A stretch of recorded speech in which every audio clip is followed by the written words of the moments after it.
One of the things I'd like to concentrate on would be perhaps what I might call the papal intervention into the central government of the Society of Jesus. And the papal intervention, of course, means John Paul II. This is the way it came about. 1981 was a critical year for Father Arrupe and for the Society of Jesus, because that was the year when he had his stroke. He'd come back from a wonderful trip. He'd been to the Philippines. It was the 400th anniversary of the arrival of the Jesuits in the Philippines, and they had prepared a huge program. Every 15 feet he gave a talk. And it was just great. He was happy about it. He flies back from Bangkok. He goes to Bangkok where he visits the refugee camps, and he has a wonderful little meeting there with a handful of Jesuits. There are about 7 or 8 of them. And these are the core of the group that will form the Jesuit Refugee Service. This is 7 or 8 men who are going to tackle the problem of millions of refugees. And this was Arrupe loved that idea, that was the way he looked on the church. The church wasn't the big, powerful hierarchy of all its resources. The church was Jesus with a few loaves of bread and a few fish. That was the church's force, its spiritual force. So he says to these men gathered there, he said, now look, he said, you're starting a very frontier apostolate. This is tough, he said, so you have to pray. Pray, that's the thing you have to do. And these are not the words of a novice master. These words are 100% St. Ignatius. And he said, I think this is my swan song. And it was. So those are really the last words of Father Arrupe as general, when he was still healthy and hadn't had the stroke. But it captures so much of him and of Ignatius and what they both wanted the Society of Jesus to be. That's why I think it's such a precious thing for us. So there's a Father Bob Rush with Father Arrupe. Father Bob Rush was a Jesuit from Brooklyn, and he had spent most of his life as a Jesuit in Japan. So he and Arrupe used to speak Japanese. Well, on the plane flying from, it's a long flight, I think about 14 hours from Bangkok to Rome, they're talking Japanese and having a good time. And he said, Father Rush said that Father Arrupe was enjoying it, and he watched the movie, which he rarely did, because the earphones were free, so he took them. And they watched Breaker Morant. Remember that Breaker Morant is a great Australian film. So they're having a good time. He had a good nap on the plane. When they get to the airport in Rome and they're getting off the plane, the secretary of the society is there to meet them as he normally was. And that was Louis Lorendeau, a French-Canadian who's dead now, and Brother Garcia, the Spanish brother who was the driver of the general and the faithful driver, and they're all there. And as Arrupe is getting off the plane and reaching for his little satchel, he couldn't close his hands on the grip. And he began to perspire. So they said, oh God, something's badly wrong here. So they tucked him into the car and rushed right to the hospital. And it was good they did, because they diagnosed that at the hospital he was having a stroke. And he had a bad stroke.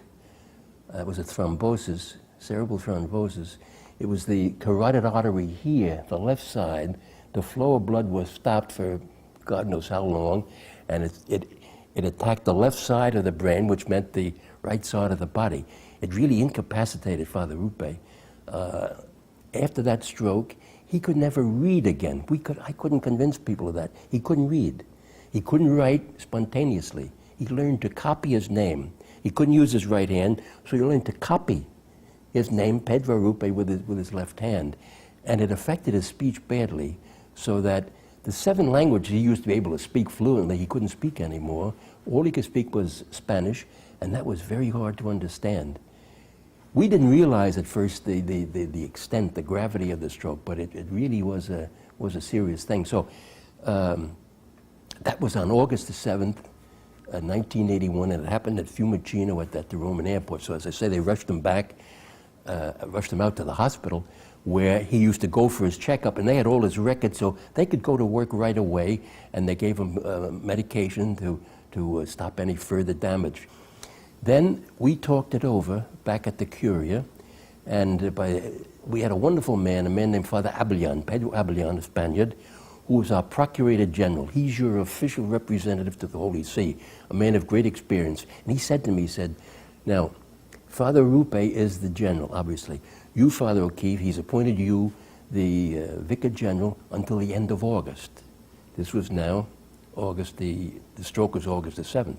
So he said, you know, we should be careful here. We could arrive at a state where your vicarship runs out and Father Arrupe is incapable of taking over. And this can cause all sorts of problems. So if we can do this, if Father General is capable of it, I would urge him to name you or someone the vicar for the duration of the illness. This is a much broader jurisdiction. The other thing where he would name me vicar from time to time would be for a short period. He was on a trip, but this is a much more serious thing. And Abelard said, we did this in the case of Father Janssens. John Janssens was the general prior to Father Arrupe. And he was sick at one time, and Father Abelard was in this position in Rome, and he had suggested, and they did it, Father Janssens was capable of naming a man named Father Swain, a Canadian Jesuit, the vicar for the duration of the illness. And that was a good move, because that man then has the full powers. And it doesn't run out when the other temporary jurisdiction would run out. So we held the meeting with all of the assistants and the secretary, and we thought that was a good thing to do. So remember, the stroke was August the 7th. On August the 10th, they all came. We all went into Father Arrupe's room, and we'd asked the doctors, will Father Arrupe be able to understand this? The doctor said, of course he will. Can he make a decision? Sure he can. So we put it to Father Arrupe. Remember, he couldn't read. So you couldn't say, here's the... And Father Cal was my dear friend. He could never believe. He wouldn't believe that he couldn't read. So he'd say, here it is, Father. I said, he can't read. You know. So we put it to Father Arrupe. Did he want to prolong the delegation of authority to me from just the end of August, which would be coming fairly soon, to indefinite, the duration of the illness? And he said yes. So on August the 10th, he appointed me, by virtue of Constitutions number 787, Vicar General for the duration of the illness with all the powers. And Father Abelard was very happy about that. He said, you've saved a lot of problems. So, and that we started. So we started out with Father Arrupe in the hospital, and I was running the society from August the 10th. And that went on. We notified all sorts of people. We got word to the Pope, who, remember, the Pope himself was convalescing. He'd been shot. So he was still a patient. And he said, well, now, Father Arrupe, you and I were both convalescents and were sort of on equal terms. But the Pope didn't realize how serious Arrupe's stroke was.